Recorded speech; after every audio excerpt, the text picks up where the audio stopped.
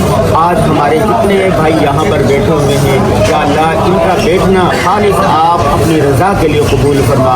اتنی دور سے آئے ہیں, پاکستان سے آئے ہیں, کوئی کیا کام کر رہا, کوئی کیا کام کر رہا, لیکن یہ سارے دین کی محبت میں اسلام ہونے کی وجہ سے سارے ایک دوسرے کے بھائی بن کے یہاں بیٹھے. یا اللہ ان سب کو بھائی بھائی بنا دے.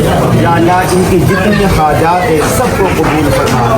یا اللہ ان میں سے جو بیمار ہیں, جو پریشان ہیں, ان کی پریشانیوں کو دور فرما. یا اللہ ہمارے بھائی ہیں یا ان کے والد کی وفات ہو گئی ہے, یا اللہ ان کے والد کے کامل مغفرت فرما, ان کو جنت الفردوس میں اعلیٰ مقام عطا فرما.